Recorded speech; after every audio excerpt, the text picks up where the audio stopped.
தோட்டத்துலேருந்து நேரமாக வந்துட்டோம். எங்கள் மரத்தில் பார்த்தீங்கன்னா எங்கள் வீட்டில் இருக்கக்கூடிய மரம் தான் இது. இந்த மரத்தில் வந்து பழம் தாங்க பழுத்துருக்குது. ஆனால் ஃபுல்லாக மாவு பூச்சி இருக்குதுங்க, பழுத்துட்டு இருக்குது.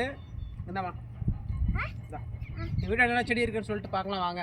இந்த பக்கம் பாருங்கள், இந்த சிக்கா மரத்தில் பழம் பிடிங்காச்சு. இது தென்னங்கன்று ஒன்று தான் இருக்குது, இது நடனம். அது மட்டும் இல்லாமல் பார்த்தீங்கன்னா கொய்யா மரம் நாங்கள் ஆல்ரெடி சொல்லியிருந்தோம் பார்த்தீங்களா. இங்கே பாருங்கள், கொய்யாக்காய் விட்டுட்டே இருக்குது, நாங்கள் பிடிங்கி சாப்பிட்டே இருக்கிறோம் கணக்கே இல்லாமல். ஆனால் டேஸ்ட் மட்டும் வேறு லெவலாக இருக்குதுங்க, சூப்பராக இருக்குது டிஷ்ஷா. தான் பாருங்க, நல்லா படுத்துருக்கு சீத்தாப்பழம். என்னப்போ பழம் இதுதான்.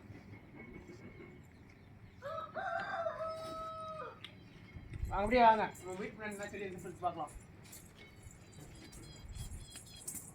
வண்டி வேறு மூலையில் போட்டாங்க, வண்டி காணும். நம்ம கொய்யாப்பழம் பாருங்க, எங்கள் அப்பா நடவை செஞ்சுருக்கிற இந்த பூசணி செடிங்க பாருங்க. பாருங்க எவ்வளோ ஊஜி அடிச்சிருக்குது, உடைக்கவே முடியல.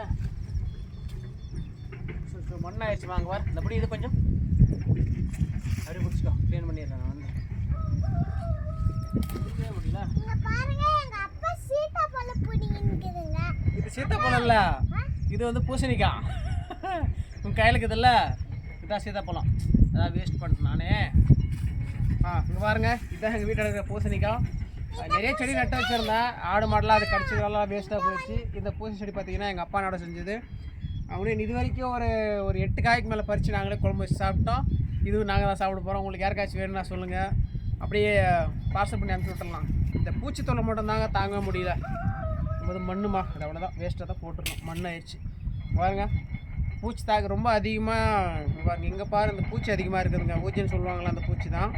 உங்களுக்கு யாருக்காச்சும் பூசணிக்காய் வேணும்னா சொல்லுங்கள், பொரியல் போட்டு விட்டுடலாம். அது மட்டும் இல்லாமல் அடுத்தடுத்து குட்டிஸாக ஒரு நம்ம வீட்டுக்கு தேவையான காய்கறியை ஒரு சின்னதாக ஒரு விவசாயம் பண்ணணும் அப்படின்னு சொல்லிட்டு ஒரு ஆசை. ஒரு குட்டி தோட்டம் ஒன்று கூடி சீக்கிரமாக நான் ரெடி பண்ணுறேன் வீட்டு பக்கமாகவே. அடுத்தது உங்களுக்கு பதிவு போடுறேன், சப்போர்ட் பண்ணுங்கள். விவசாயிகளுக்கு முக்கியமாக ஆதரவு கொடுங்க. சொல்லுமா ஏதாச்சும் நீயா?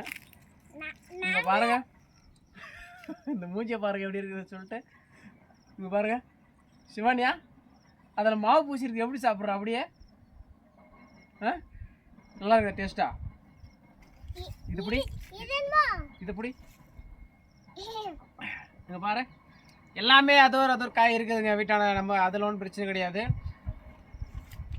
நம்மாழ்வார் சொன்ன மாதிரி வீட்டுக்கு ஒரு செடி வைக்கணும்னு சொல்லிட்டு இன்னும் ஒரு வாழை மரம் தான் ஒன்று வைக்காமல் இருக்க வீட்டான, அதுவும் வச்சிடணும் கொண்டு வந்து. இயற்கையாக உணவு அப்படிங்கிறது இதுக்கெலாம் எந்த மருந்து கிடையாது. ஸோ மருந்து அடிச்சிருந்தா இந்த மாவு பூச்சியெல்லாம் எதுவுமே இதில் உட்காந்துருக்காது. ஸோ அதனால தான் இயற்கை உணவு அப்படிங்கிறது நான் முடிஞ்ச அளவுக்கு முயற்சி பண்ணுறேன். உங்களுக்கும் கொடுக்கணும் இயற்கையான உணவு அப்படிங்கிறது என்னுடைய ஆசை. எனக்கு உங்களுடைய ஒத்துழைப்பு அப்படிங்கிறது கண்டிப்பாக வேணும்.